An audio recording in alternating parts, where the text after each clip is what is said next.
masyarakat sekitar akan berkomitmen untuk membantu. Karena mereka bisa merasakan nilai manfaat dari keberadaan lembaga pendidikan tersebut.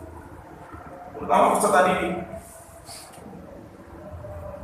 dengan sangat ikhlas mereka akan berupaya untuk komitmen lembaga pendidikan yang mendidik anak-anaknya untuk berkembang kualitas dan memberikan manfaat bagi perkembangan anak-anak.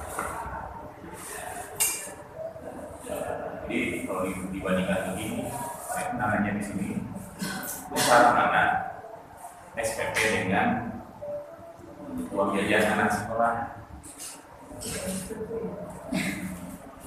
Sehingga SPP saya kan bisa diberi. Kalau dibandingkan dengan sekolah bayar SPP berapa jajan anak sebulan, ada yang SPP 100.000, 120.000, masih mereka gratis kan ya? Iya, gratis kan. Naik 20 mulai pusing, ya. Artinya apa? Ini ada kesenjangan gap. Kalau mereka lebih mungkin ya memahami bahwa uang jajan itu lebih penting dibanding perkembangan kognitifnya, attitude-nya, psikomotornya. Mereka hanya berusaha memenuhi perut ke bawah gitu. Ilmu kan di bangku sekolah, tapi kok dibiayainya kok tidak seimbang, tidak ikhlas gitu. Naik ke SPP padahal itu kepentingan pembangunan. Nah, kalau transparansi ini sebagai satu jalan keluar supaya apa? Yang namanya lingkaran setan, lingkaran setan tidak percaya, menghasilkan, tidak komitmen, partisipasi, memperlemah penyelenggaraan pendidikan, partisipasi rendah ya, dalam pendidikan yang masih tidak bermutu, tidak berakibat, tidak percaya lagi sebagai terus. Ini harus dipotong dengan apa? Lingkaran setan itu dipotong transparansi. Selama ini tidak transparansi ya susah. Terus aja lingkaran setan. Lembaga pendidikan yang tidak berkualitas, sama lembaga pendidikan yang tidak berdaya, gitu. Karena sebab terus jadi kehidupan setan seperti itu. Tapi pas karena tidak percaya.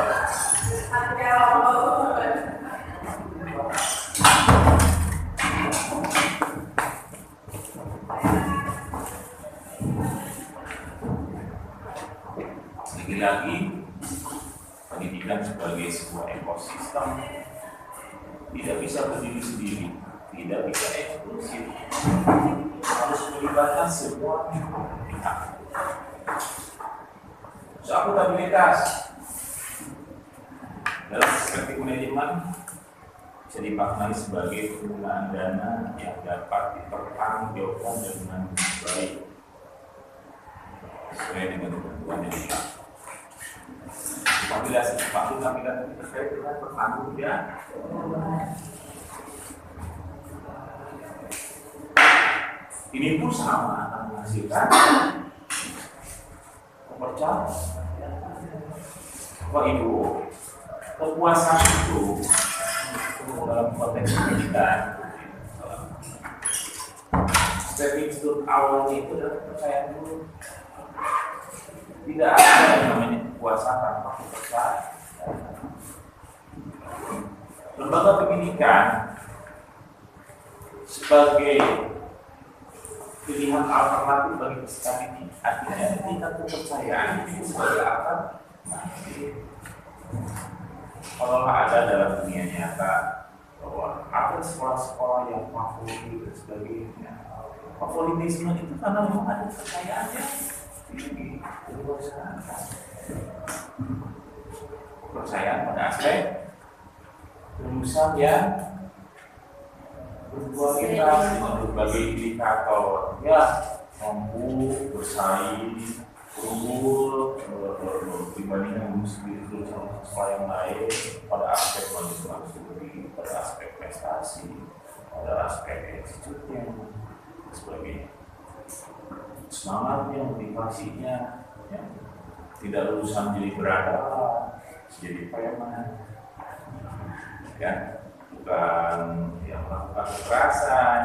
Kalau ditanya, bedanya jadi preman, rata-rata preman itu tidak lulus sekolah SMA, ya. Tapi lulusan SMA tetap saja, lulusan Al-Quran Salian tetap saja jadi preman, pengangguran preman, atau lulusan sekolah apa itu, jadi preman sama dengan lulusan SD mungkin menjadi preman.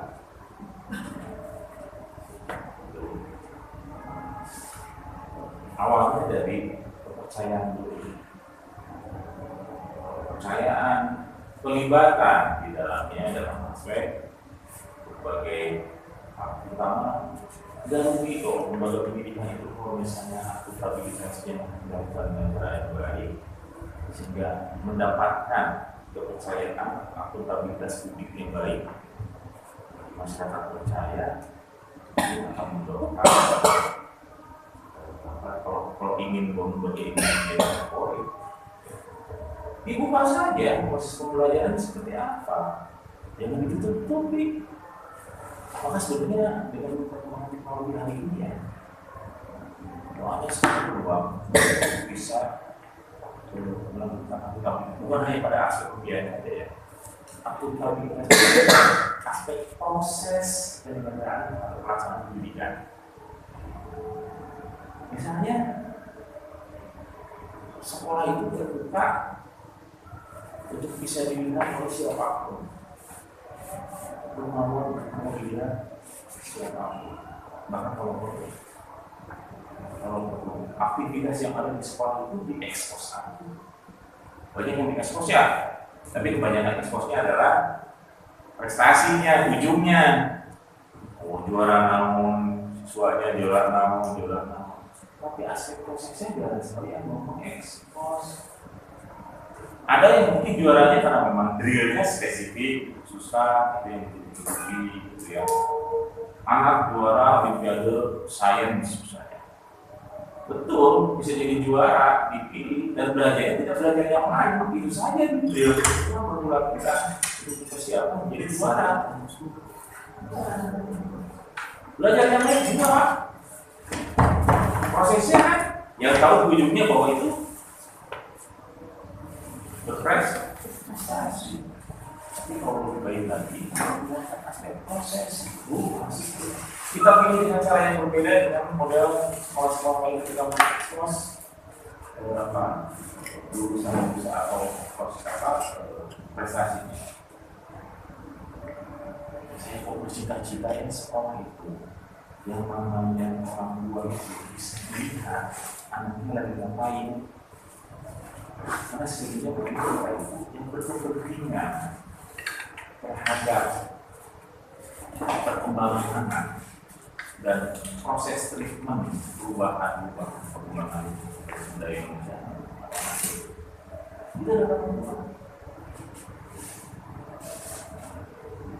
Jadi kalau bisa orang tua itu punya masuk ke sekolah, lihat di kelas kamu ada belajar atau tidak, siapa yang mengajar, dengerin, bisa belajar, oh dia lagi ngajar, dan ngajarin apa, terus lihat juga anak sedang apa, ada dia dari kelas.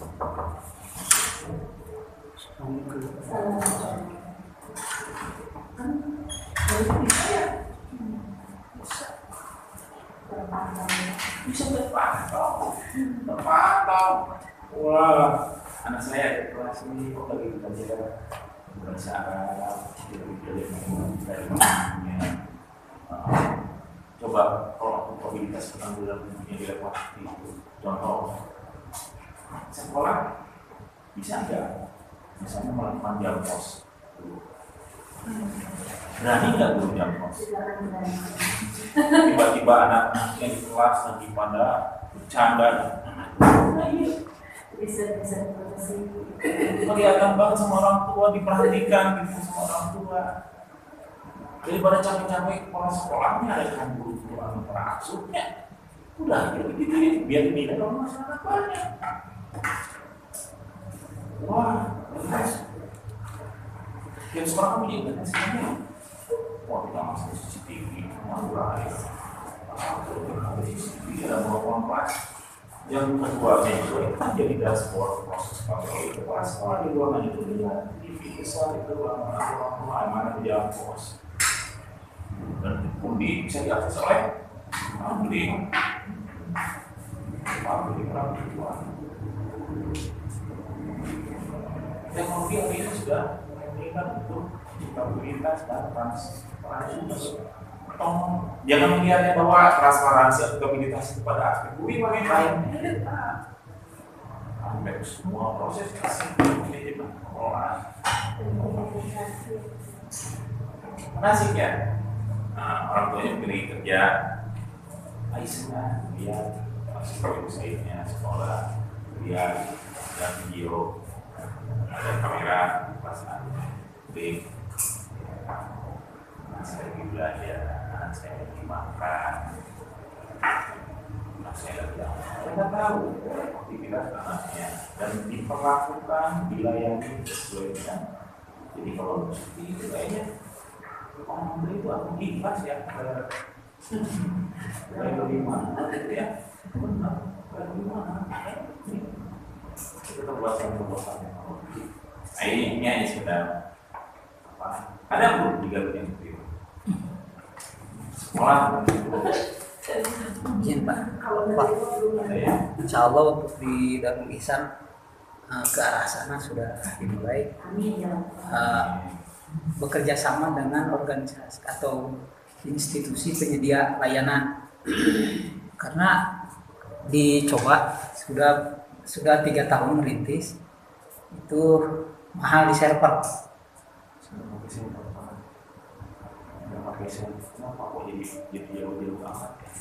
Ya ini berkenaan dengan tidak cuma kegiatan di sekolah, tetapi melibatkan keuangan. Di yayasan kami dari mulai pesantren sampai sekolah itu di siswa itu bisa didetek dengan kartu yang terhubung dengan HP orang tua. Jadi berawal dari keprihatinan saur bunda teh mah santri teh ningan teu suci selamanya aya we kitu maling. Nah, untuk meminimalisir itu jadi di pesantren itu tidak ada uang cash secara langsung, jadi melalui kartu itu. Tahu bagus sekali. Jadi seperti itu kan bisa kerjasama. Maksudnya dari yang pesantren rencananya begitu ya, anak santri itu nanti tidak boleh uang cash, sudah dipakai wallet. Pakai wallet kan belanja pakai wallet, tak kan gitu ya. Orang tuanya ngisi aja. Ya, itu seperti itu. Supaya nggak nanti kalau nggak ada lagi sedang kuliah oleh siapa kan gitu ya. Bersama teknologi sudah ini ya. Ya relatif lebih murah kalau bekerja sama dengan lembaga yang sudah siap. Jadi kami hanya di awal itu santri cuma dibebankan untuk membayar kartu sebesar 70.000. Setelah itu mah tinggal transfer sesuai dengan kebutuhan yang ada di pesantren dan madrasah. Kalau untuk server dihitung itu harus punya modal minimal 50 juta di awal. Apa ada aja kerjasama saja ya. Kalau misalnya berbagai aktivitas tadi itu demokrasi, bisnis santri, semuanya sudah cashless. Siapa saja media, misalnya apa? Barcode.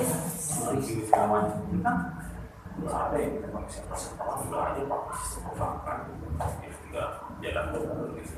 Kecuali masalah sekolah, mau itu dana santri itu yang paling repot lagi itu pertanggung jawabannya.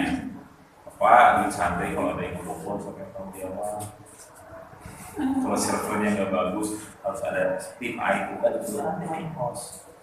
High cost tidak aja seperti itu. Lalu bilang pada orang tuanya, tolong anak sudah boleh dikasih uang cash. Yang kedua, tolong orang tua batasi pembelian maksimal sekian untuk anak setiap bulan.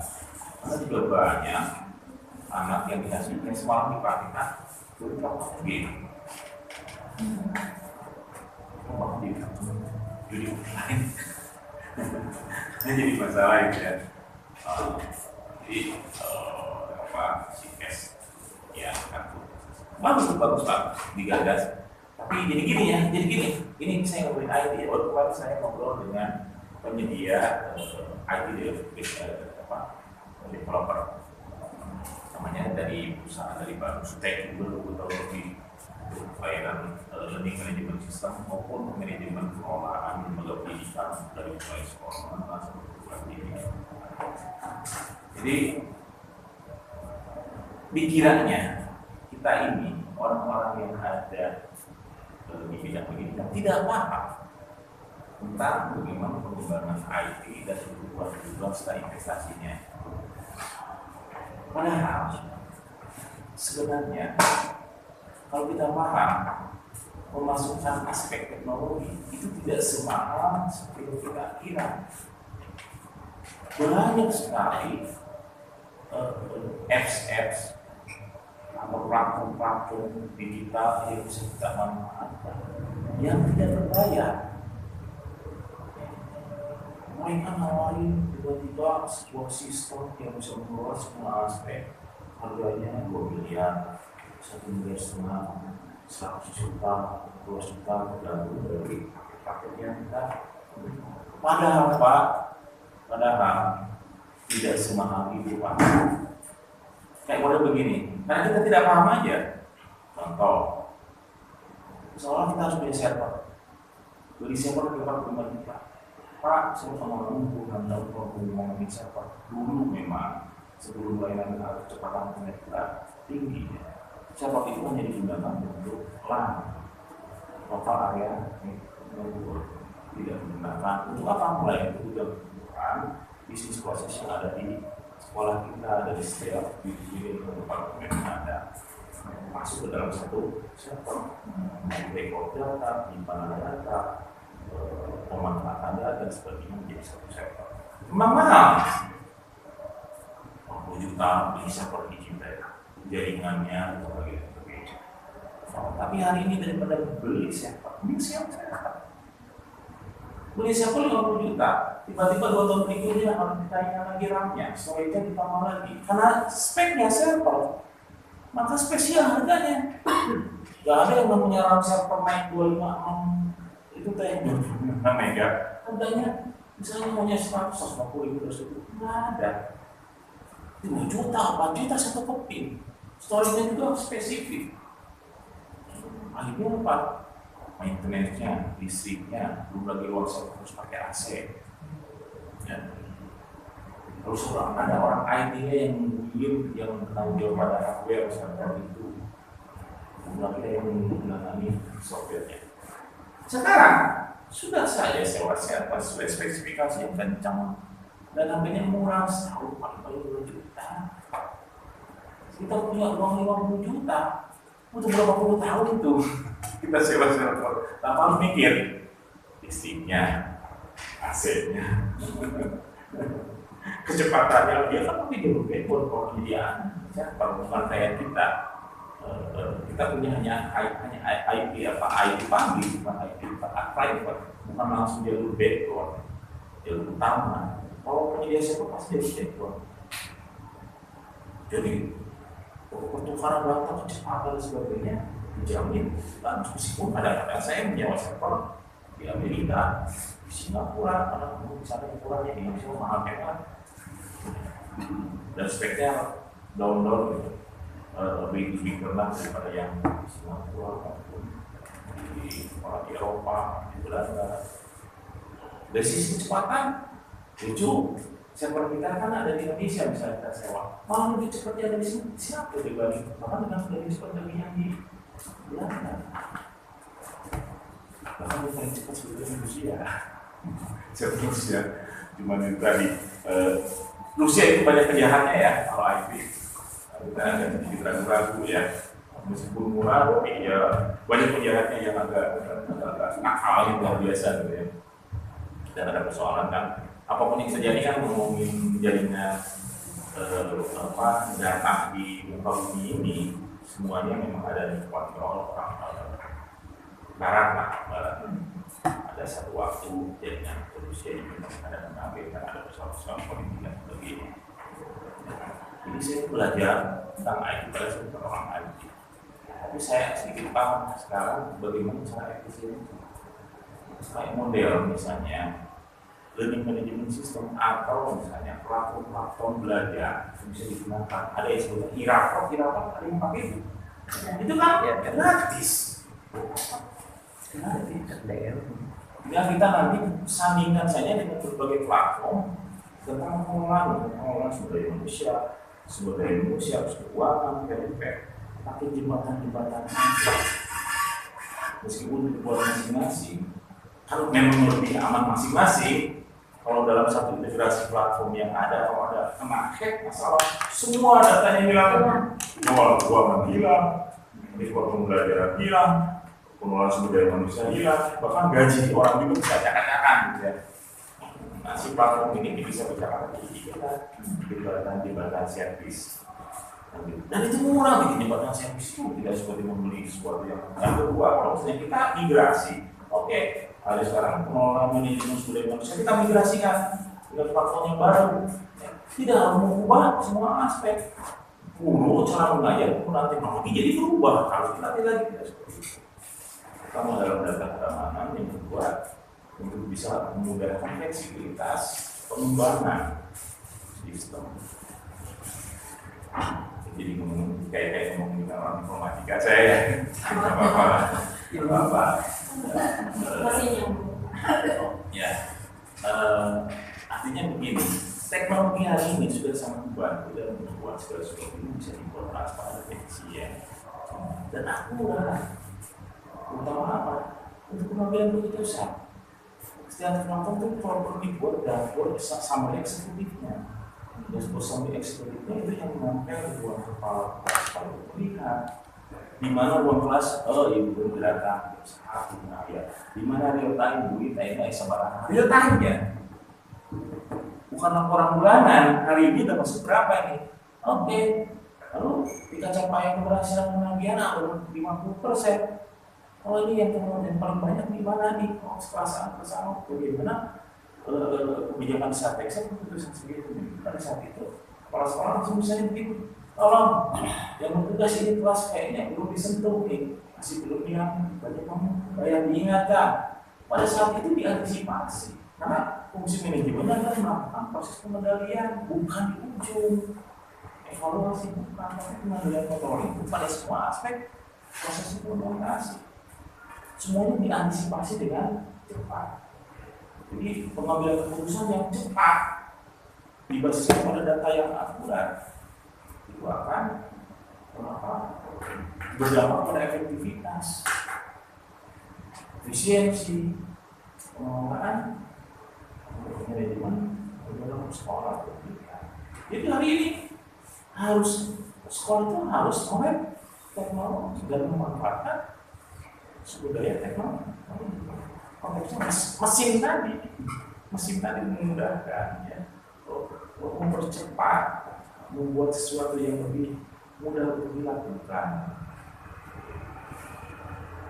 Dan juga sebagai alat evaluasi ketika kita melakukan semua proses melalui alat sarana teknologi ini, kita bisa melakukan proses namanya forensik. Forensik adalah bagian dari proses evaluasi yang kita lihat. Forensik yang orang kalau di rumah sakit ya, pembunuhan di forensik, periksa yang segala macam. Kalau kita kan data forensik, artinya kenapa aktivitas pembelajaran, kenapa si anak ini tidak berkembang dengan baik, kita bisa melihat record video pembelajaran, aktivitasnya, kehadirannya, segala sesuatunya. Di mana ini kesalahan yang terjadi sehingga ada kegagalan capaian target-target dengan forensik itu tidak bisa melakukan sesuatu. Ya model saya juga mengelola STI yang sudah dia tinggal. Di situ ada dosen ketika wisuda protes ke saya, Pak, kok saya ketemu dengan mahasiswa yang saya kasih nilainya D, tapi kok di wisuda? Wah, kalau kita melakukan kesalahan ya, waduh, ini pasti ada yang kecurangan yang ibu nilai ini. Sementara di kami itu penginputan nilai itu kan oleh dosen, bukan oleh orang atau admin atau operator. Tidak ada dosen yang menginputan nilai melalui teknologi mau HP, mau komputer, sampai kita memakai LMS. Kejadiannya begini, ini siapa namanya Bu? Namanya si Anu. Dia itu mau minta kuliah saya kasih dia D. Ketika sebelum pandemi, aktivitas sebelum pandemi kan menunjukkan si orang itu tahu siapa anak mudanya dan sebagainya. Pada saat berikutnya ketika dia tidak lulus, dia ketemu lagi pada dia ambil lagi pada saat pandemi. Jadi aktivitas perkuliahan dan melalui aktivitas ketemu dong dosennya.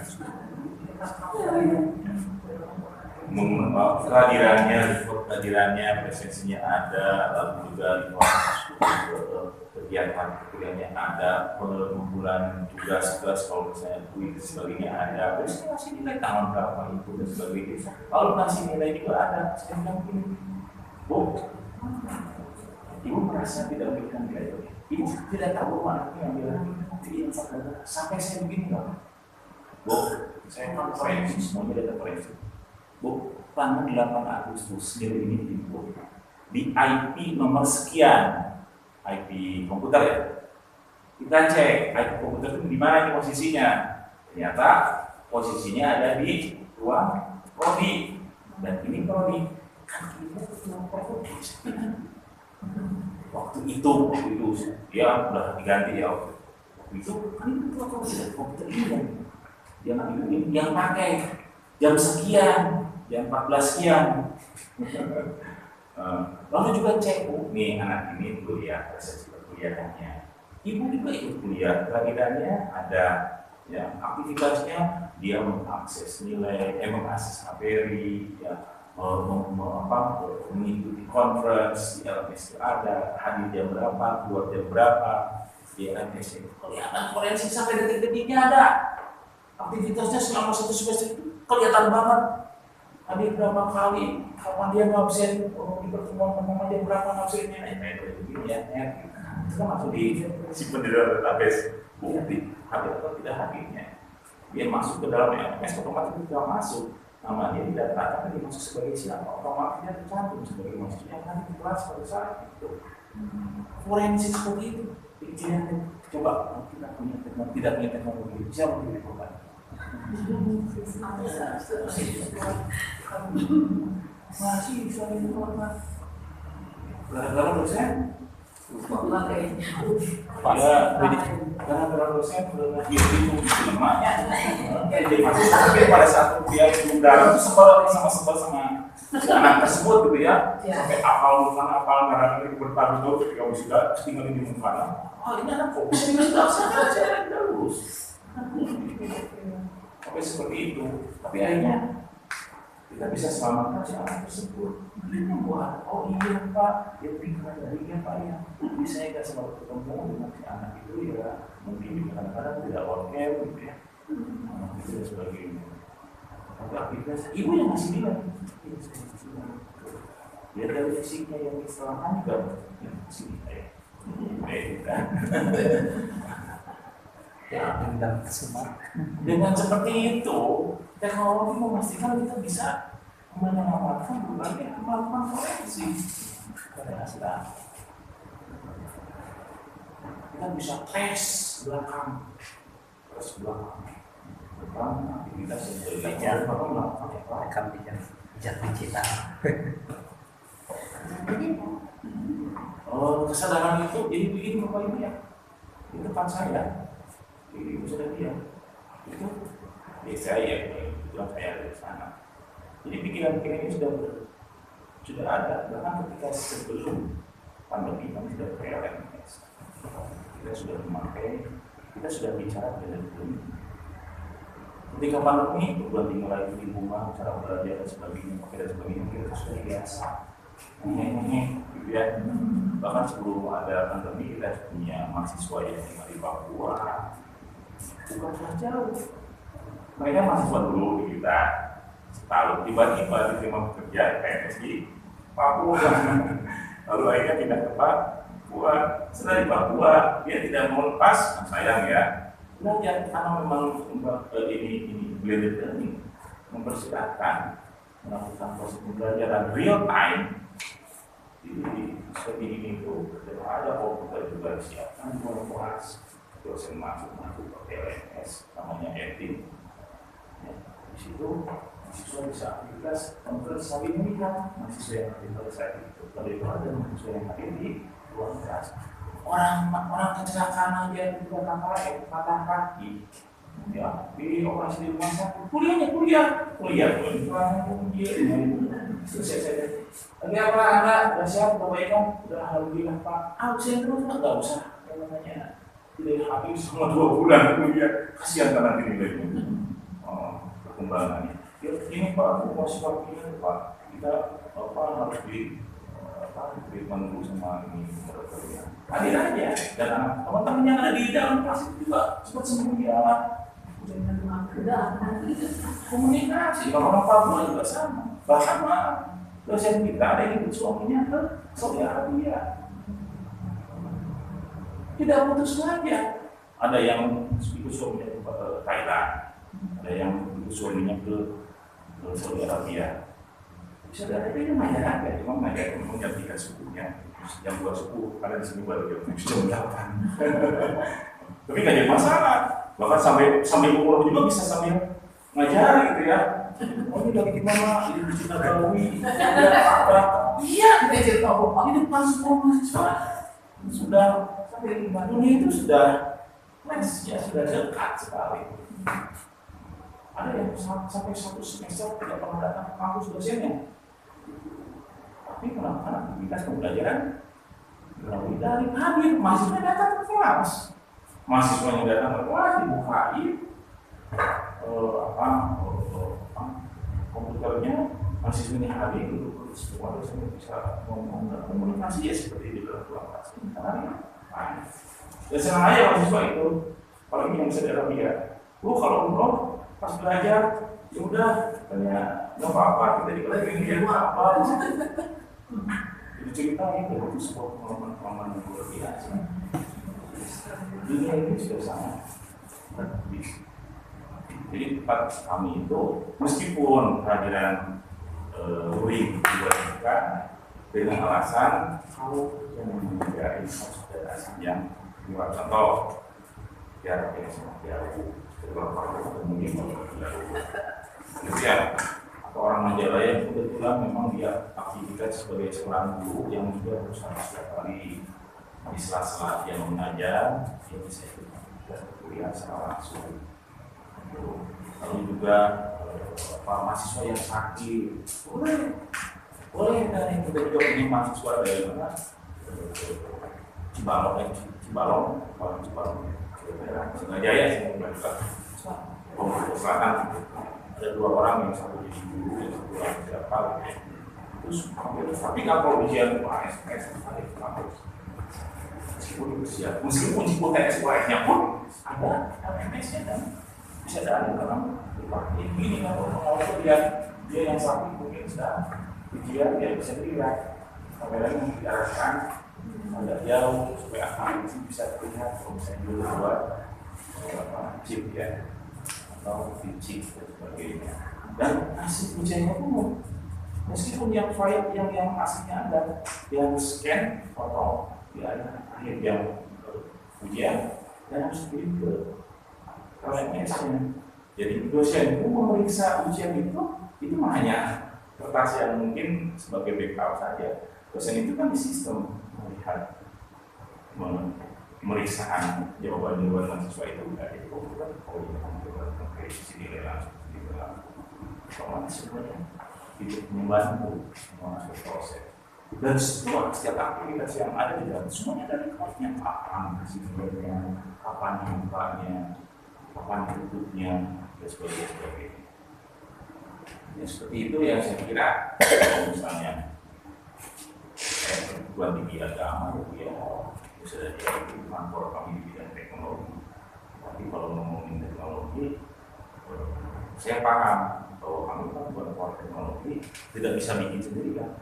Tidak realistis. Nyewa kami sebagai sebuah bentuk layanan bagi seluruh stakeholder, buat mahasiswa, buat dosen, buat manajemen,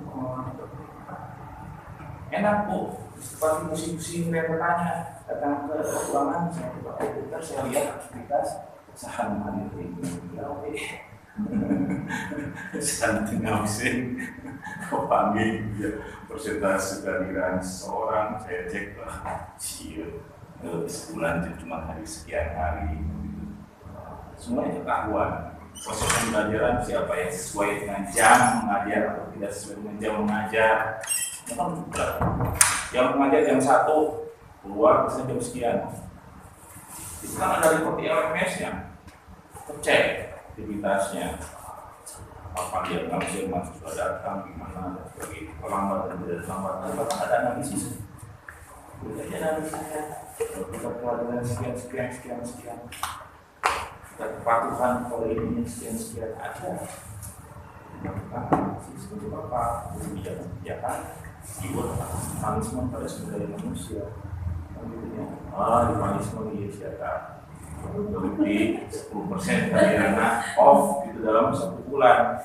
Atau 50% tunjangan kehadirannya. Langsung menginspirasi potong. Tunjangan potong. Tunjangan sebulanan. Sip gaji otomatis terima di WA dan email masing-masing dicek. Kalau potong ada peringatan. Ya sih, nggak usah protes. Protes namun sudah ada kurang menyenangi sistem tak? Sampai ngobrol di komputer ya bisa. Karena yang melakukan eksekusinya adalah sistem. Artinya secara psikologis itu kita tidak. Sistem kan begitu. Sampai bisa forensik loh. Sistemnya kan. Makanya penggunaan teknologi sebagai proses transparansi itu jangan keluar dari itu. Kalau Bapak Ibu susah untuk bisa apa? Melakukan ada kendala psikologis dan sebagainya. Dia kan sistem yang melakukannya. Kayak model Bapak Ibu datang ke teller, tentunya kami beri tabung. Saya minta biasa tuh bisa begini. Teller itu bisa. Ada sistem ngomong gitu ya. 5.000 cuma 1.000 bisa ditawar tentunya. Bisa ditawar kan itu kan realnya. Kenapa kehadiran saya begini? Kalau buat jadi usaha, kalau sekian apa sidik jari usaha, kalau masalah sistem akurat, soal sistem bisa disalah. Aku mau yang salah, saya salah. Kita sendiri ya salah gitu ya. Jadi kita bisa dihadapi dengan akurasi. Ketegangan psikologi menghadapi orang, melakukan eksekusi, reward dan punishment. Sistemnya itu. Kepala sekolah betul ngomong. Aneh potong gaji. Ya aturan begini, ada yang anak pulang 10%, ada potong 50% dengan sekian sebagainya. Sepakat 14. Tahu kurang apa? Komputer ini kemana-mana. Jebret kan otomatis dapat email ya, dapat WA. Oh ini gaji ini, pelajaran ini, boleh ada keterangan pemotongan pelajaran 2% sekian. Jadi yang masuk payroll otomatis itu sekian. Saya itu nggak pernah yang namanya masih bisa gaji orang. Saya itu kan hanya proof aja. Ya apa misalnya BNI ya komputer atau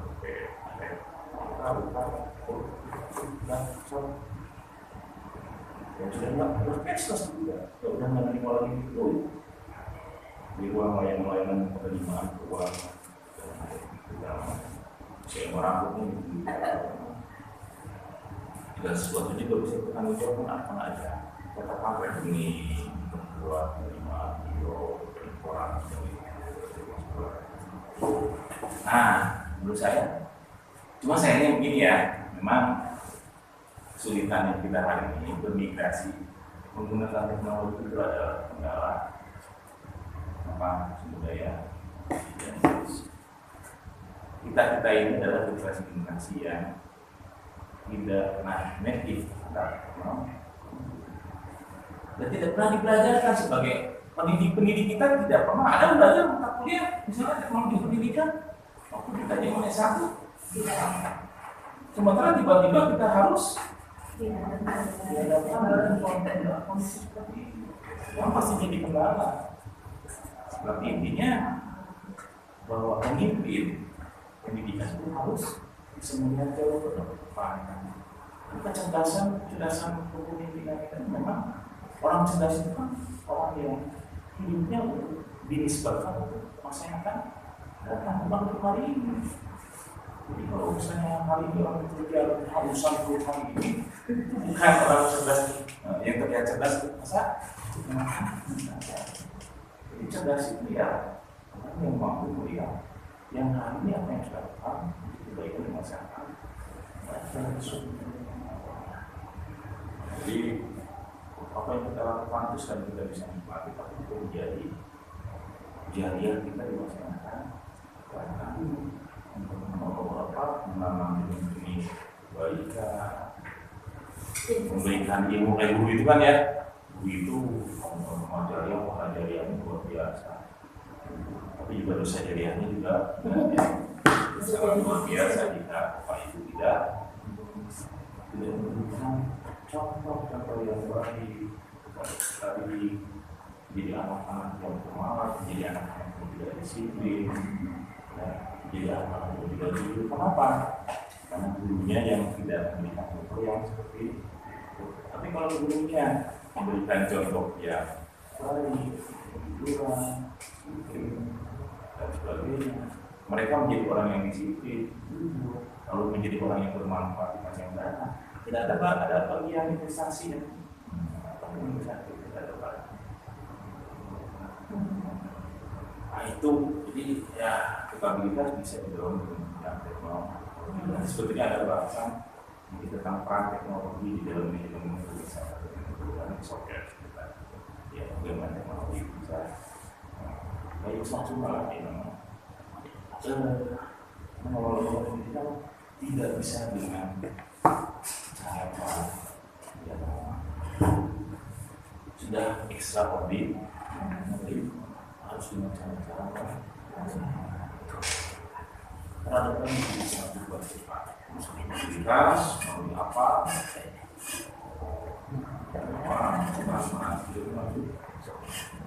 efektivitas kami sebagai hasil yang dicapai dengan hasil yang kita dapatkan melalui berbagai pilihan strategi pengelolaan. Ya, efektivitas itu harus ada strategi. Strategi itu apa? Strategi itu adalah pilihan-pilihan atas berbagai macam alternatif pilihan untuk melakukan sesuatu. Jadi aktivitas itu terkait dengan pilihan apa yang harus kita lakukan. Pemimpin madrasah adalah seluruh personal madrasah untuk memanfaatkan dan sesuai dengan kebutuhannya.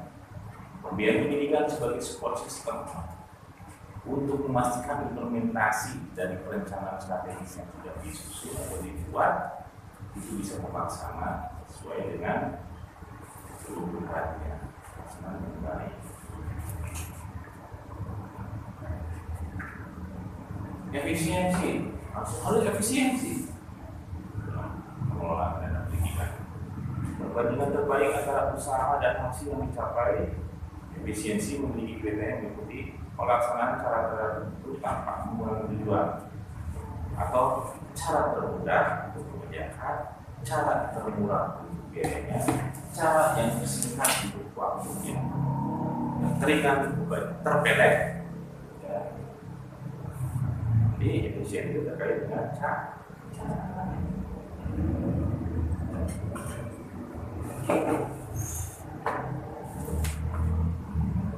Butuh pengetahuan yang luas dan wawasan yang cukup untuk mencoba mencari cara-cara yang paling cepat, paling murah, paling tadi apa? Siapa yang mau habis dari tadi? Cewa kita, dulu tiga di sini ada ruang server di bawah. Untuk LMS-nya, basisnya server. Lalu kegiatan aktivitas bisa diakses dari luar. Tapi persoalannya ini, layanan internet yang ada di dalam itu, seperti misalnya di Liga, itu jadi perusahaan kecil. Tiba-tiba secara bersamaan aktivitasnya itu antriannya sampai 1.000 orang pada saat aktivitas kuliah seperti ini. Yang memang itu kita dapat 1.000 orang pada saat yang bersamaan juga yang kuliah gitu ya. Selain kecil, yang akhirnya promo aplikasinya nge-ping di handphone yang padahal bukan di aplikasinya, tapi di jalur antriannya masuk. Karena jalannya sangat sempit. Gitu. Akhirnya apa? Siapa yang rumah dibeli ratusan juta. Lalu kita juga orang itu ngobrol akhirnya ya. Ayo, sampai hari ini boleh. Coba ngapain? Pakai server sendiri, mahal-mahal, manis nanti mahal. Cloud aja server cloud. Murah lagi dan sebagainya. Ya ini efisiensi tentang bagaimana pelaksanaan terhadap tertentu yang dibuat sendiri. Tapi itu tadi harus paham sendiri ya. Makanya kita butuh misalnya kalau ngomong teknologi harus ada orang expert teknologi yang paham.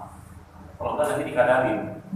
Orang-orang teknologi yang momentumnya hari ini ketika orang melek teknologi dan mulai butuh orang-orang yang bergerak pada bidang bisnis ini kadang-kadang memanfaatkan kekosongan ketidaktahuan dari calon. Maka banyak sekali investasi yang besar terkait dengan transformasi teknologi kita pada kelembagaan. Itu soal hubungan mahal seperti gorengan berangkat begitu kok. Tidak seperti itu. Apalagi kalau proyek pemerintah pengadaan sistem aplikasi perencanaan pembangunan 5 miliar diperatur. Sebulan 2 bulan juga sudah dipakai. Dia kemana? Soalnya seperti begitu. Atau orang yang mengelola tugas bidang itu paling besok dia kepala sekolahnya dengan duit. Soalnya dia mau itu mahal. Padahal dia nggak tahu apa kepala sekolahnya yang cari duit atau memang dia nggak tahu orang lain terkait dengan memang teknologi. Makanya memang harus ngobrol dengan orang yang paham dengan teknologi sekali lagi. Jadi dampingilah orang itu supaya paham. Melalui komunikasi manajemen keuangan pada yang profesional, pertama harapannya adalah peningkatan efektivitas, efisiensi, akuntabilitas, transparansi, juga meminimalkan tingkat pengeluaran dana yang sesuai dengan kebutuhannya dan menjamin kesediaan dasar.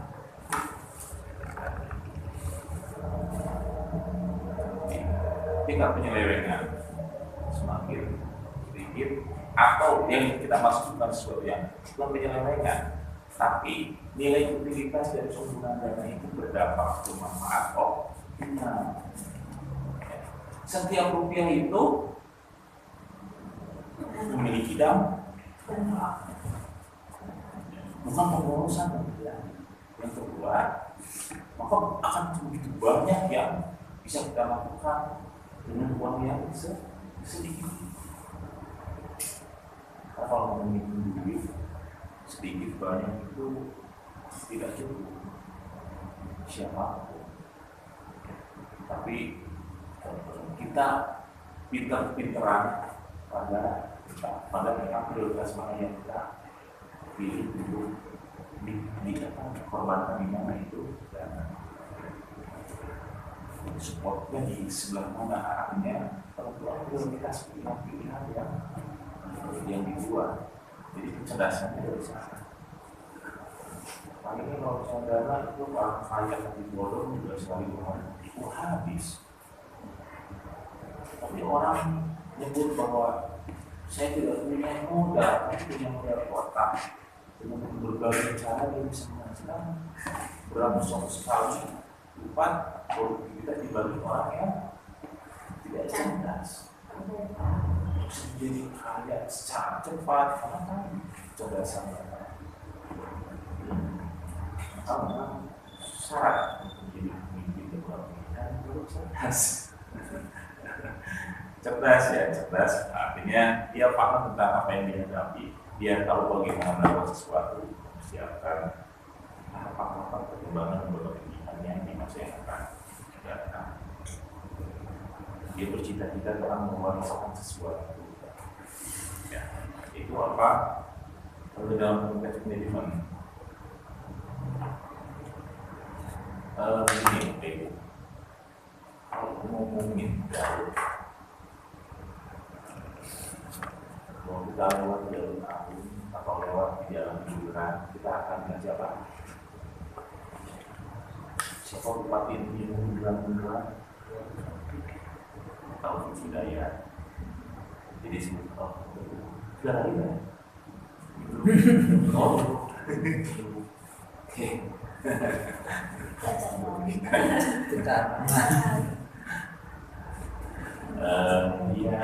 Kalau lihat musik agung, kita akan ingat diri satu sama perombakan jadi sekarang itu musiknya itu adalah kontribusi dari bupati, dua bupati ini mengingat alun-alun di Pager kebetulan kampung. Dan siapa? Supriyadi. Pengkolan. Buat yang itu. Trotoar sudah mulai kita bagus ini Pak Supriyadi. Kalau bundaran tubuh itu saya ingat siapa? Saya ingat dengan Tomo kan senang banget dia namanya berubah tubuh. Tubuh kan berapa kali dia tahu atau enggak? Tadi tubuh hitam, jeruk, ya, jerukan, terus jadi intan, saya jadi dodol. Kita akan selalu teringat siapa tokoh-tokoh selama memang belum hasil peninggalan atau warisan itu masih bisa terlihat. Tapi kalau kita ingat Monas, kita ingat Soekarno ya. Karena kalau masalah Monas itu sudah istimewa atau kita melihat Indonesia ini ada si betul Soekarno dan Hatta karena proklamator kemerdekaan Indonesia. Mau posisi mana? Misalnya Indonesia bukan ada yang masih mau dibuat atau Istiqlal sudah hancur atau Monas sudah hancur, Stadion Gelora Bung Karno sudah hancur, masih ada yang masih dibuat Soekarno, yang masih terlihat Soekarno. Selama ini sudah ada, selama Islam ada, pasti kita menyebut salah. Kalau ajaran Islam sudah tidak ada yang mesti ingat. Sudah mas. Yang mampu melintasi zaman menjadi sebuah ingatan yang sangat kuat bagi siapapun adalah pemimpin yang membangun sistem, bukan membangun visi. Visi itu terbatas waktu. Kalau sudah hancur, malah ada lagi peninggalannya. Maka kemungkinan dilupakan semakin tinggi akan dilupakan. Tapi orang yang membangun sistem pada sebuah organisasi, dia menuliskan sistem, maka dia akan sangat diingat sebagai orang pertama yang menuliskan sistem dan terbatas sistem. Seperti Rasulullah mengenalkan ajaran Islam. Selama Islam ada menembus ribuan tahun. Selama itu ada dan itu akan menjadi jariah bagi beliau. Yang kedua juga memberikan manfaat bagi banyak orang. Maka dia memberikan pahala yang sangat luar biasa. Anak membangun masjid. Tapi kalau Rasul membangun masjid, misalnya waktu itu ya, dikenal sebagai pembangun masjid. Masjidnya sudah hancur, 100 tahun sudah hancur. Itu sudah nggak ada ya yang namanya orang menyebut atau mengingat karena hanya membangun masjid saja, tapi Rasul membangun sistem sosial, membangun nilai-nilai mewariskan itu semua kita menganggap selama itu lestari sama itu juga yang menjadi manfaat dan legend yang selalu matinya. Kalau bangunan ya kepala sekolah yang menambah aula iya lah yang mau beberapa tahun yang lalu sudah jadi kepala sekolah. Tapi kalau orang anjur normal itu tidak lagi menyebut gitu ya. Karena itu bisa ditunjuk ya gitu nah. Jadi memang sebaiknya pemimpin membangun sistem. Saya ingin bercerita di sini.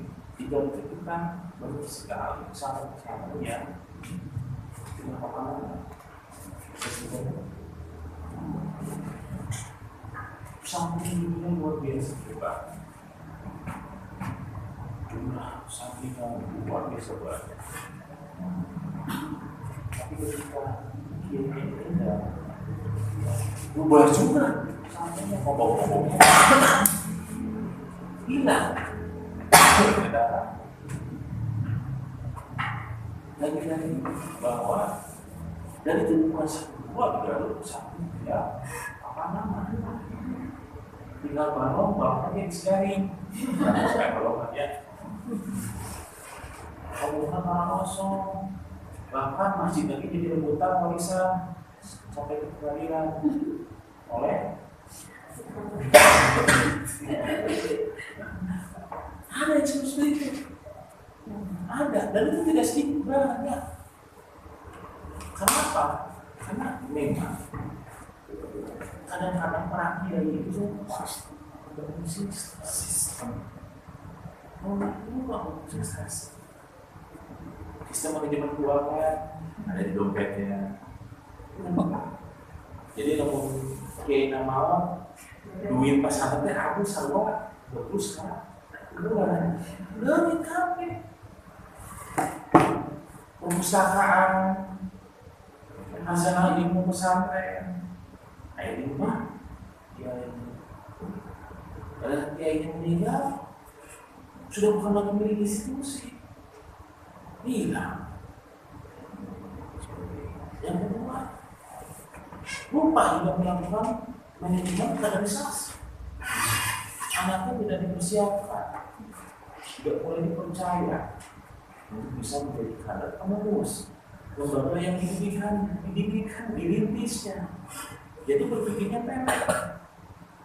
Ya, namun saya ngedidikkan zaman saya itu ya jadi amal jariah, tapi ketika meninggal juga meninggal institusinya sebagai legal cairan amal jariah. Terus harapannya tidak seluruh manusia harusnya yang harus 400 tahun lah lembaga tersebut bisa memberikan jariah kepada para pendidiknya yang sudah berusaha payah. Ini kan perkembang tidak diatur seperti itu. Di dalamnya. Jadi pada akhirnya apa? Ketergantungan pada bangunan fisik, ketergantungan kepada ketaufan manusia yang rentan dengan waktu yang pendek.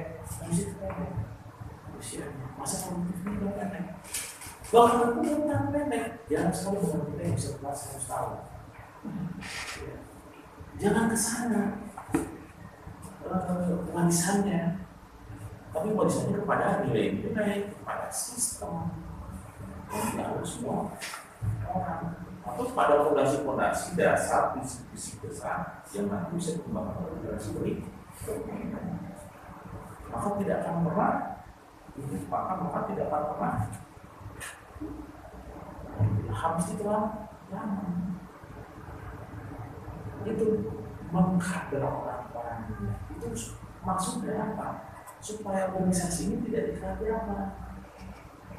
Kamu mempersiapkan siapa ke depannya, pewarisnya yang akan memegang wasiat ini untuk selalu apa? Memperbaiki kondisi dan beradaptasi dengan perubahan yang tidak dikawal. Jangan mendidik anakmu menjadi lebih baik bagi diri, lebih baik pada lebih baik dari dirinya sendiri. Itu kewajiban. Itu sangat ini hilang. Tahun 2010 yang saya tahu ada 3.000 sekian pesantren baru. Kalau itu yang terdapat dalam statistik saya nggak eksis di negara yang eksis itu sih gimana kalau jalan mana 100 meter cuma ada pesantren di sana ada disertasi. Tapi pertanyaan sampai tanya dong ngomong air kayak gitu kan sesuai nama pelana itu anak baru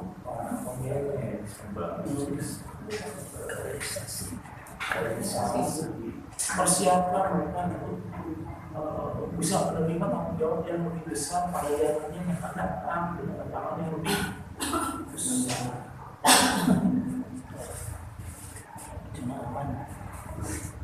Ya, ini contoh biaya kayaknya dari mulai berusaha mengenai pengadaan lokasi berdasarkan pelaksanaan anggaran pembukuan dasar dan jawaban pengetahuan ada penilaian juga dibahas. Anggaran adalah proses kegiatan atau penyusunan anggaran ke budget. Budget ini adalah rencana operasional kegiatan secara kuantitatif dalam bentuk satuan uang ini sebagai pedoman dalam kegiatan lembaga dalam berupa bulan. Jadi budget itu juga bagian dari rencana orang dalam bentuk kuantitatif. Fungsinya di samping sebagai alat perencanaan juga sebagai fungsi dan juga merupakan alat bantu bagi manajemen untuk mengarahkan suatu organisasi ke posisi yang kuat atau jadi budgeting ini berpengaruh besar terhadap bagaimana kondisi organisasi di masa yang akan datang. Apa semakin kuat atau semakin seperti itu fungsi dari pengarah. Bukan hanya melakukan perencanaan, tapi itu bekerja. Ketika kita tidak punya penganggaran yang akurat, maka pengendalian itu pasti tidak ada. Sebagai setting awal yang harus dengan sungguh-sungguh disusun dengan baik. Nah, fungsinya juga pertama sebagai alat perencanaan tentang organisasi tahu apa yang harus dilakukan dan cara yang membuat, lalu juga sebagai alat pengendalian anggaran organisasi sektor publik dapat menghindari adanya pengeluaran yang terlalu besar atau yang tidak overspend atau adanya penggunaan dana yang tidak semestinya atau misspending. Pengendalian supaya tidak terjadi penyelewengan kegiatan, optimalisasi nilai manfaat dari setiap kegiatan yang kita tidak ada pemborosan atau yang tidak semestinya. Anggaran itu sebagai alat kebijakan bahwa anggaran dapat menentukan berbagai kebijakan. Anggaran juga sebagai alat politik. Bagaimana anggaran memperlihatkan komitmen, keseriusan dalam program-program yang dirancang oleh pengambil kebijakan. Serius teh ya kepala sekolah teh. Tinggalin anak-anak.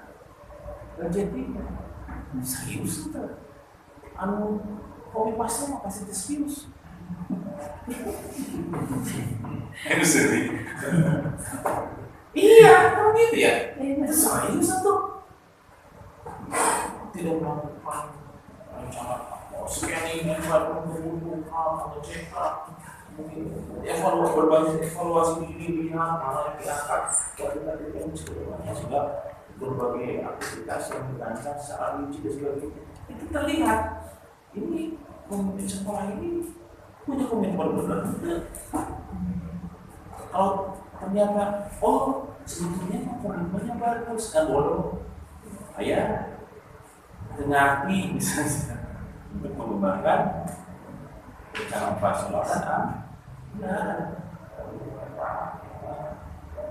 bodoh tidak terlihat ya wajar memang kepala sekolah rata-rata hari ini itu tidak dilahirkan menjadi kepala sekolah, tapi kebanyakan dipersiapkan untuk menjadi sekolah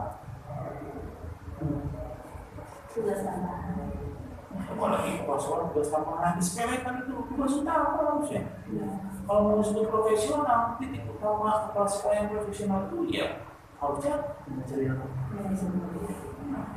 Nah itu kalau pakai kebijakan pemerintah, perlakuan, itu ya. Yang menurut saya, masa yang pernah ngomong di kelas ini, kepala sekolah itu manajemen pendidikan, karena diajar manajemen. Beda, menjadi sekolah. Beda, sama Pak. Bahwasanya yang Pak Ibu terima jadi S1 misalnya, lalu sekarang posisi sebagai seorang guru, lalu bagaimana menerapkan pengetahuan yang dimiliki seorang guru pada aktivitas jabatan kepala sekolah? Bisa, tidak cukup, sama tidak. Apalagi pengetahuan kebijakannya, bahwa kepala sekolah itu hanya sebagai tugas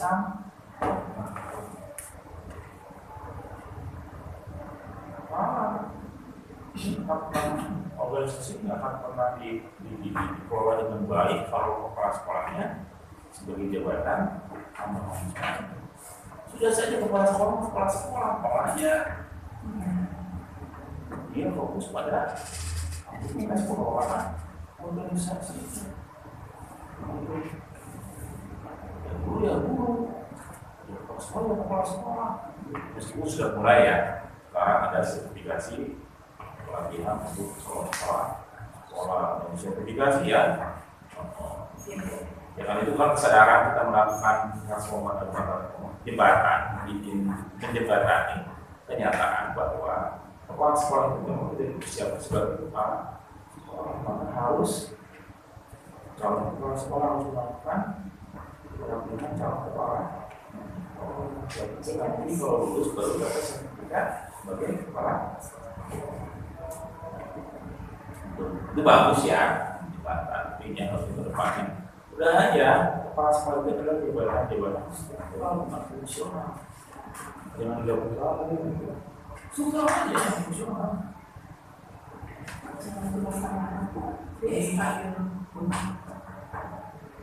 itu aja apa yang ada kepala dinas gitu lah campur-campur kepala dinas kan bukan belum bisa kepala dinas tapi dia paham tentang bagaimana mengelola lembaga pendidikan profesional aja. Anggaran sebagai alat politik itu tadi terlihat komitmennya sejauh mana pemimpin. Anggaran sebagai alat komunikasi dan komunikasi dengan dokumen yang komprehensif sebuah bagian atau unit kerja departemen dapat menyampaikan yang sedang pada apa yang dilakukan oleh masing-masing bagian atau unit kerja. Kenapa? Karena dalam anggaran terlihat perbedaan atau melihat kebijakan terkait dengan apa yang dilakukan siapa yang melakukannya. Padahal mau secara pokoknya ini dari usulan saat departemen melakukan kegiatan seperti ini semua kita lihat dan bagaimana cara untuk berkomunikasi Jadi gini,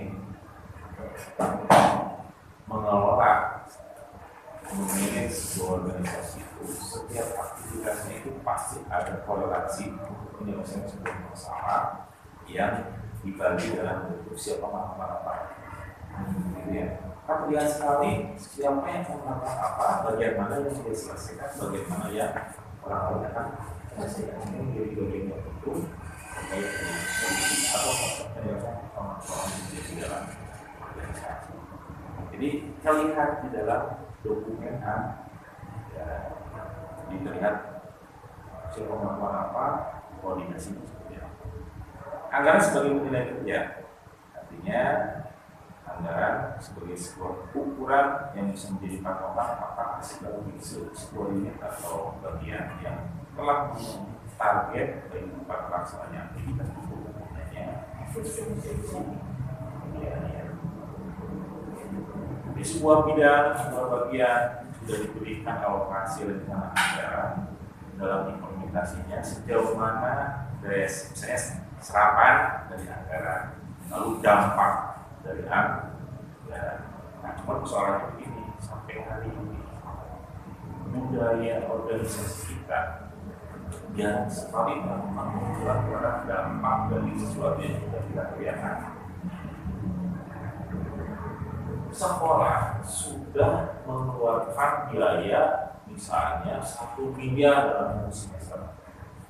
Tapi kita jangan selalu melakukan ukuran sejauh mana 1 miliar ini berubah sesuatu. Before after, gitu ya. Before-nya apa? Setelah dikasih 1 miliar dan 1 tahun, after-nya jadi apa nih? Semua pada aspek misalnya bagaimana lulusan itu berubah semakin lebih baik. Dia pun dievaluasi tidak? Bagaimana guru-guru itu semakin baik, misalnya semakin baik berprestasi kompetitif, semakin solid, semakin disiplin, misalnya. Mesti bisa melihat yang susah ngelengit, ya. Misalnya, jadi perubahan-perubahan yang signifikan pada aspek lain-lain lebih baik. Hukum juga kepuasan orang tua didik semakin lebih baik. Ini banyak sekali persoalan dari budaya organisasi kita. Jadi dana yang dikelola itu jangan diukur dampaknya. Padahal kan yang namanya pendidikan itu investasinya upaya itu berdampak. Apa nilai manfaat perubahan yang terjadi? Jangan harap kalau misalnya itu akan menjadi yang semakin lebih baik jika lembaganya tidak semakin baik. Bohong bisa, harus diukur nilai dampak. Semua yang diinvestasikan, apakah layak atau tidak layak dievaluasi. Padahal sejauh mana dampaknya kita lihat ukuran-ukuran dan kita setelah ada yang disebutkan efektivitas ini sebagai penilaian kerja. Kita sudah mengukur ya bagaimana efektivitas dan bagaimana efisiensinya yang juga anggaran sebagai alat motivasi. Jadikan nilai yang dominan sebagai target ya. Sampai siapa? Semua.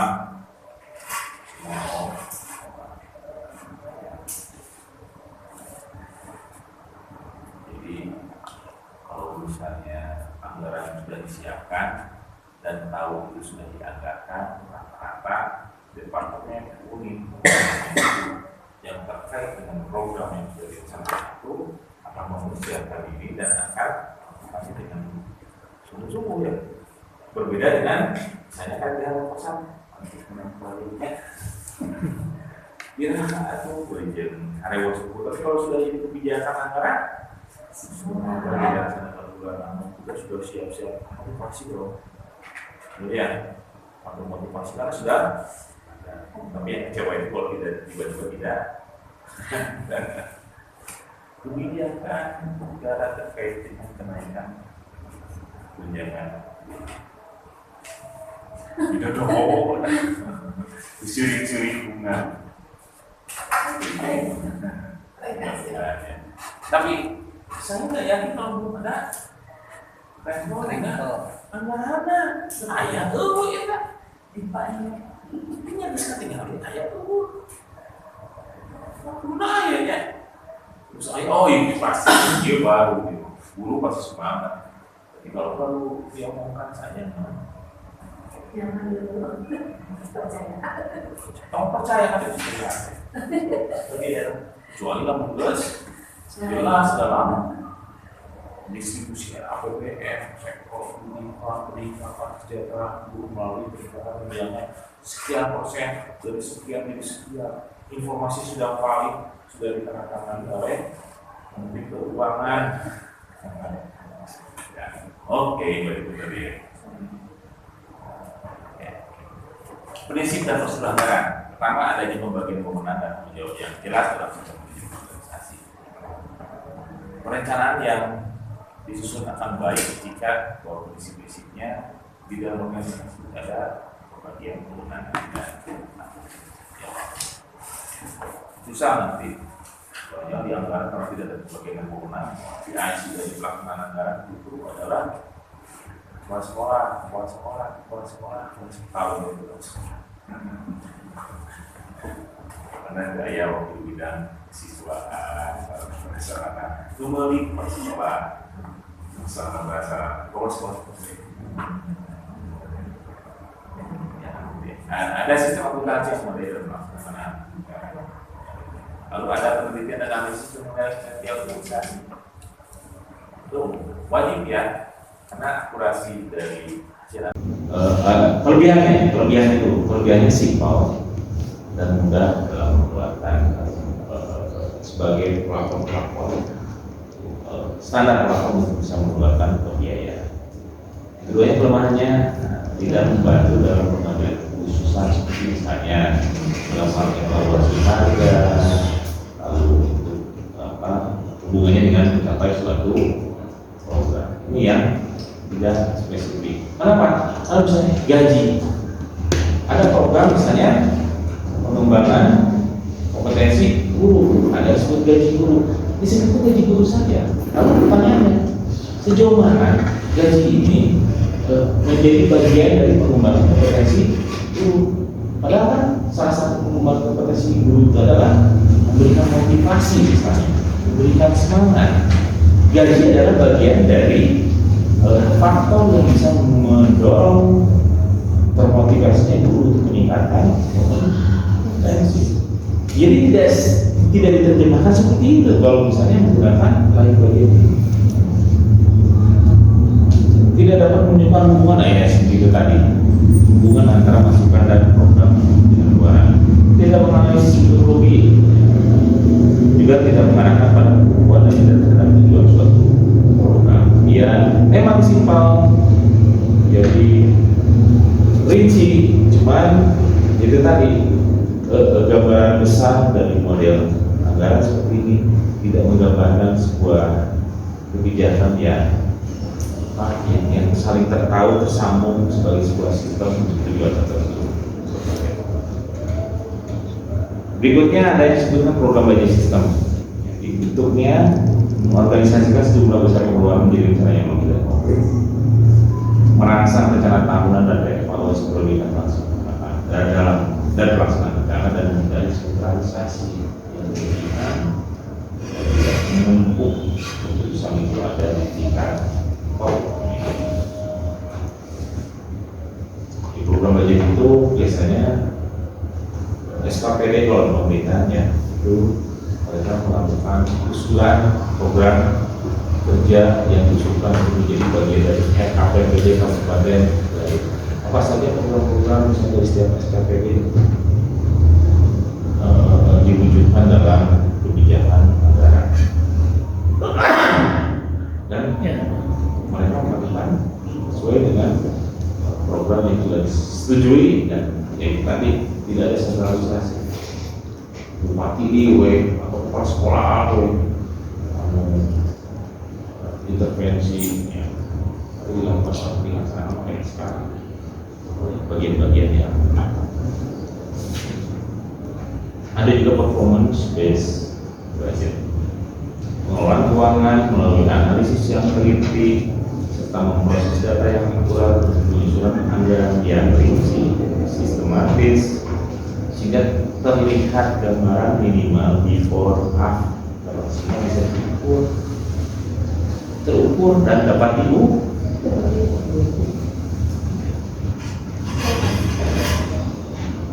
Karena bukan hanya sekedar hari ini apa kita renang aja, tetapi tentang capaian yang akan kita kita Ibon contohnya jelas ya, nanti evaluasi masih gitu-gitu kayaknya itu. Nah oke, ini kayaknya udah ya saling bersentuhan belum rencana anggaran itu pertama lingkungan, pelaksanaan pendidikan ada ini, lalu pelaksanaan pendidikan 1 tahun depan mengarahkan perencanaan kedua menentukan bayangan antara situasi sekolah ini dan 1 tahun ke depan. Sekolah itu orangnya harus komiti ya. Harus imajiner. Jadi yuk.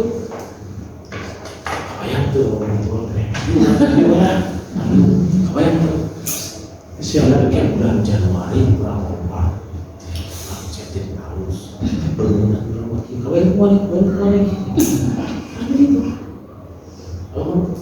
jadi kita harus itu bukan bangun sekarang jangan lunas sekarang jadi itu dia sudah bisa berimajinasi tentang apa yang dilakukan bukan kepala sekolah cik harus ada imajinasi sehingga orang lagi Pak saya dulu Pak lagi Pak oh iya bener anak dulu siap orang punya orang naik mobil Pak di mana weh sekarang orang juga soal hibah iya hibah nah sebelum itu udah kembali ke mobil itu tidak Pak imajinasi tentang sesuatu yang indah di masa yang akan datang. Ayo kita buat apa?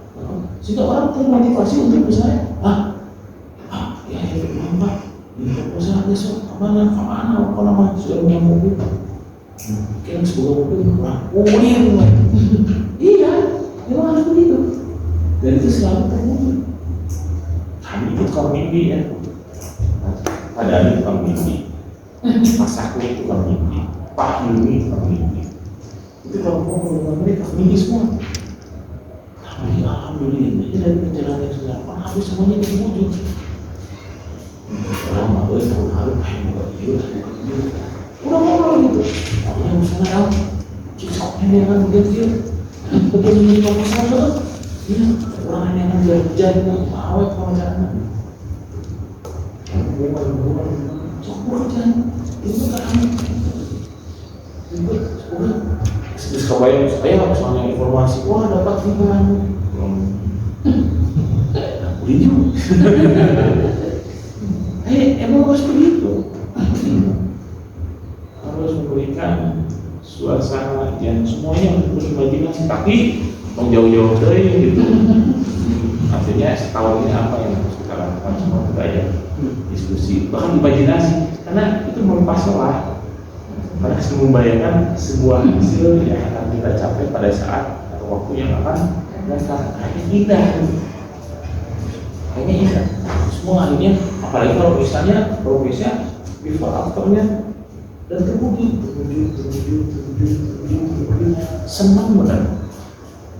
Ada kepuasan. Karena merasa ada sebuah proses yang berubah yang semakin lebih baik. Gitu. Jadi menurut saya salah satu pemimpin itu syarat menjadi pemimpin itu adalah orang yang memimpi, memulai dari mimpi dari imajiner dulu, sehingga dia ingin mencoba untuk mewujudkan apa yang menjadi mimpi itu buat dan menginspirasi orang untuk bersama-sama, yuk mimpi itu lah enak. Setelah itu masyarakat bisa mewujudkannya. Jangan ngobrol, mimpi lah masih siswa-siswa orang teh, wah jadi juara sains olimpiade, ya mimpi aja dulu bahwa orang tua kita nanti orang tua peserta didik kita menjadi orang yang sangat bahagia karena anak berhasil, gitu ya. Demikian itu menentukan kita menguasai kemampuan logik kita untuk menjadi sebuah program-program. Karena kalau sudah punya tidak sudah tahu arah kemana. Kalau tidak punya ini tidak tahu kemana kita. Jadi baik-baik.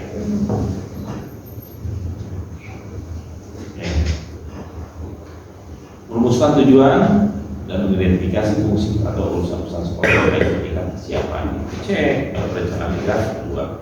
Tingkat ketiga melakukan analisis SWOT. Bapak Ibu tahu kan analisis SWOT? Strength, weakness, opportunity, dan threat. Lalu merumuskan dan verifikasi alternatif langkah-langkah pemecahan persoalan, memilih bagaimana metode-metode menyelesaikan persoalan dan menyusun rencana program. Pada tahapan ketiga menentukan tonggak kunci keberhasilan, indikator-indikator keberhasilan, output apa dan kapan dicapai, tahapan milestone-nya.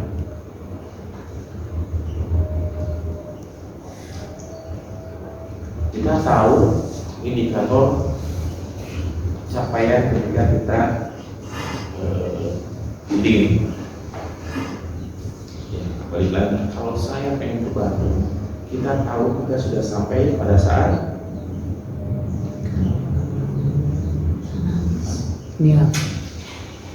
kita ke Bandung nih.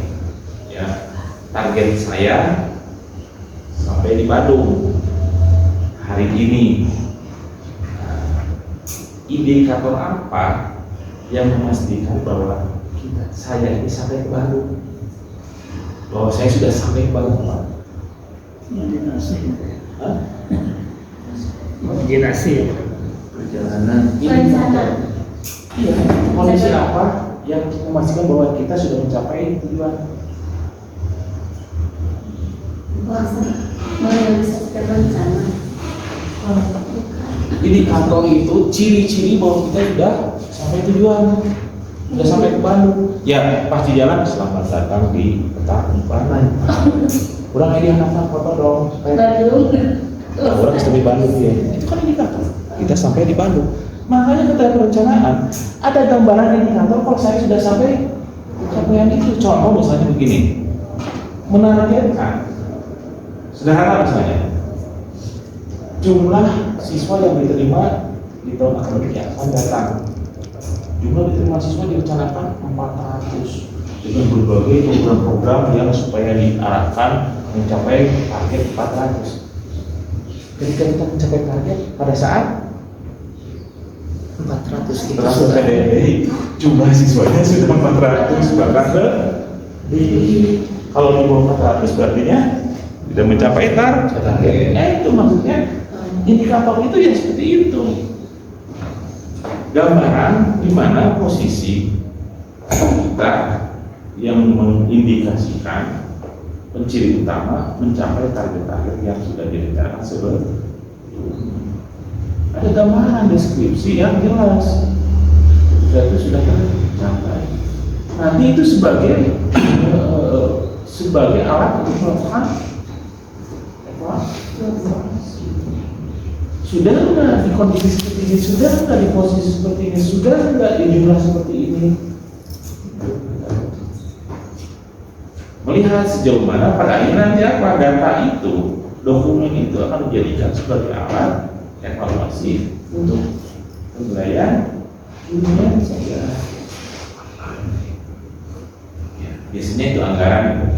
Sejauh mana dampak anggaran terhadap capaian-capaian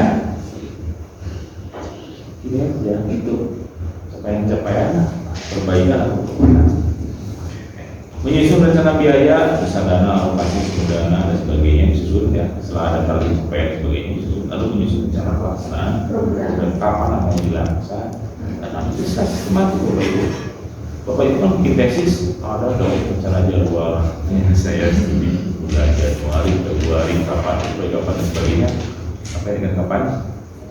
Sidang tesis. Ada. Ya. Rencana pelaksanaannya apa? Dimulai dari bulan Januari sampai bulan Desember. Kalau di sekolah itu ini ke Juli ya? Juli ke Juni ya? Juli ya. Setelah itu boleh menyusun rencana pemantauan dan evaluasi. Nah, pemantauan evaluasi juga harus disusun mendampingi perencanaan ya. Harus ada kapan dipantaunya pada aktivitas yang sudah diprogramkan atau direncanakan. Nah, harus ada rencana pemantauan dan rencana evaluasi. Kalau di perguruan tinggi yang model itu ini ada yang disebut dengan bulan Agustus dan bulan AMI, bulan audit mutu internal. Setiap bulan Agustus itu pasti seluruh fakultas dan program studi itu akan diaudit mutu internal oleh lembaga penjaminan setiap bulan Agustus. Ini itu melakukan rencana audit, melakukan evaluasi selama 1 tahun berjalan untuk menemukan berbagai hal ketidaksesuaian, perbaikan dan peningkatan. Jadi ada rencana program pemantauan lalu membuat jadwal pelaksanaan program dan menentukan tanggung jawab program pembiayaan. Ini tahapan-tahapan dalam pelaksanaan perencanaan, terutama pada bidang anggaran. Ya, tahapannya saya kira sistematisnya seperti itu. Jadi bukan hanya kebaikan dari kita dalam mengelola organisasi itu ada dua, yang satu berhenti di perencanaan, yang kedua tidak pernah berhenti karena tidak pernah merencanakan. Gitu ya. Banyak sekali yang berhenti di perencanaan ya, setelah itu tidak melakukan apa-apa. Tapi ada juga yang melakukan banyak hal tapi tidak terencana. Gitu ya. Jadi semuanya tidak termanage dengan baik. Melakukan sesuatu yang tidak terencana itu tidak bisa dievaluasi, ya, tidak bisa dipantau, tidak bisa dipertanggungjawabkan, apakah tidak bisa memenuhi aspek akuntabilitas, dan itu menyalahi undang-undang pendidikan. Dan juga banyak yang merencanakan bagus, tapi tidak melakukan implementasi dibasiskan pada perencanaan.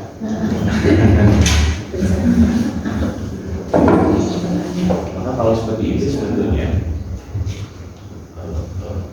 pendidikan dan manajemen pendidikan itu sangat kuat di aspek yang sangat berpengaruh pada manajemen pendidikan untuk memastikan bahwa dikelola dengan baik sebuah sekolah ternyata. Ada di mana Pak?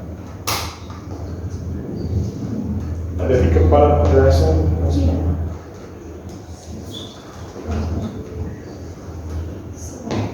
dari sana. Itu kepala madrasah kelas sekolahnya bagus. Di sini kan bagus. Kepala sekolah madrasahnya cerdas. Akan cerdas juga sih akademiknya, berkembang juga. Tapi kalau kepala sekolahnya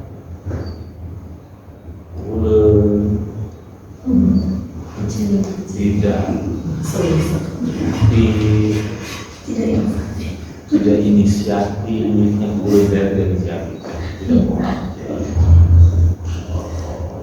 tidak mau nanti menggambarkan itu. Kadang-kadang harusnya begini kepala sekolah itu panggil lokasi dia kan ya kamu sering ngobrol kurang mimpi wa yuk namun main buat iya apa lagi mana berarti kena imajinasi kadang-kadang kita mulai pokoknya berapa Asik sekali kalau imajinasi itu. begitu imajinasi ngomongin abi bagian pimpinan Pak dia orang bagian ngebakar ikan nanya sampai begitu tawa dulu ya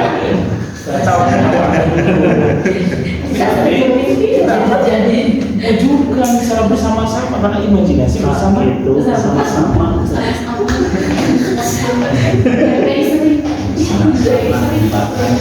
berhenti di perencanaan. memang imajinasi rencana itu kan imajinasi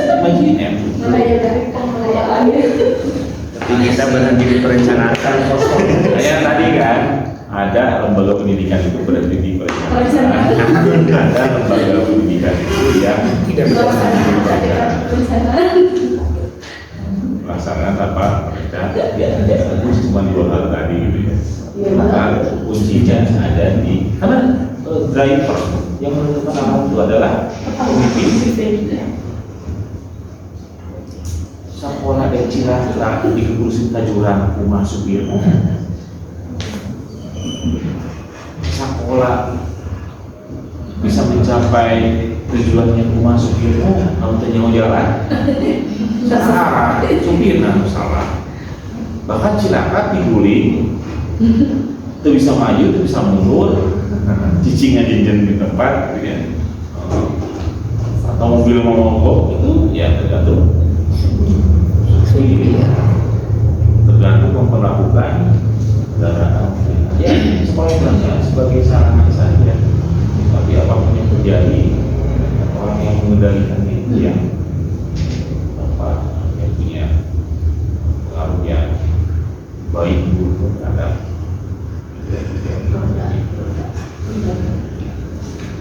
itu tadi kita bicara tentang itu juga terkait dengan tahapan-tahapan anggarannya. Apa ibadah ya? Bertanya boleh. Tadi tertarik sama dari yang kalian dengan urgensi pewarisan sistem dan kaderisasi. Nah ini yang dialami ya ini terutama di masa-masa rintisan itu kadang terkendala dengan pendanaan perusahaan ya sangat mendasar kaitan dengan anggaran atau pembiayaan. Nah, Utma bisa memberikan kiat-kiat atau informasi untuk penggalian sumber dana itu sendiri, karena pada intinya dengan dari program itu kualitas lulusan ya sangat bergantung pada kualitas proses ya bagiannya dari pendanaan itu sendiri. Terus yang kedua sangat diharapkan ya, materi perkuliahan yang sudah kelihatan jadi berpindah ke laptop kami.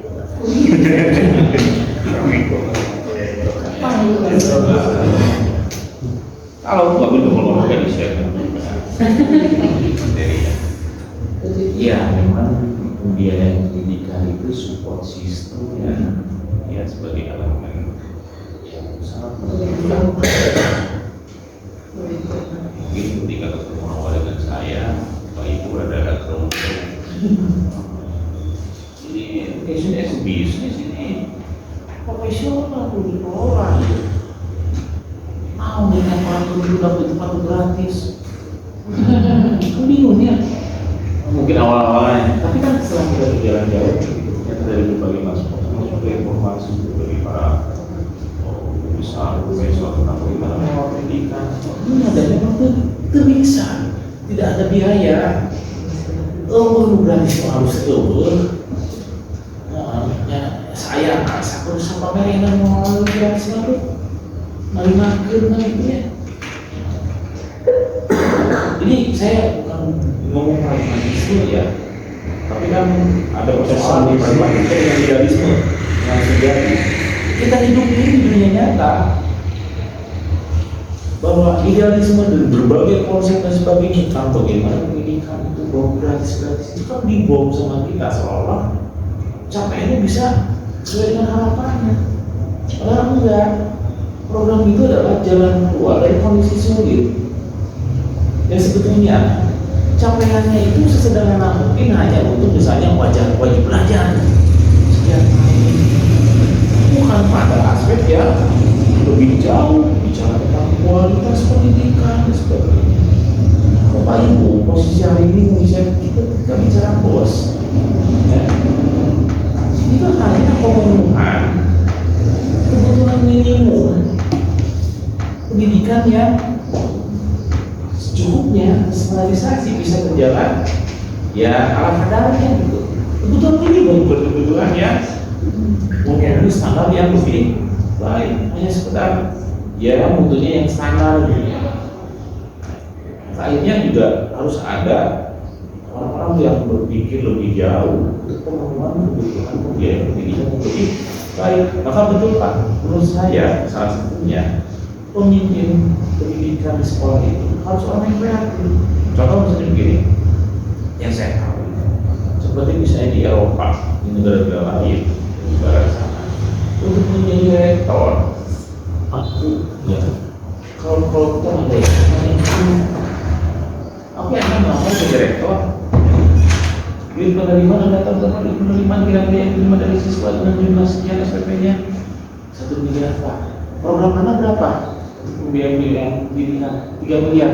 2 miliar dari mana? Saya akan mencoba mencarinya ke donasi dengan menggunakan hak paten, mencoba dari royalti dari hak dan sebagainya.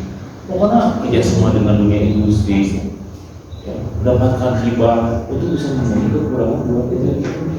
Jadi pemimpin sekolah itu kalau di luar sana tugasnya salah satu mencari duit untuk kebutuhan sekolah.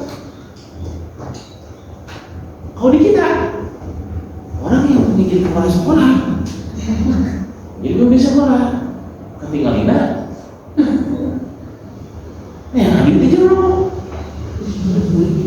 lain dengan duit luar jeruk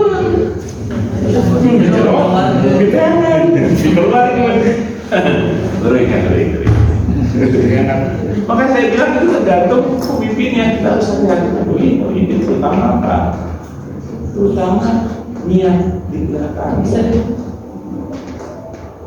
Apakah betul ingin membantu?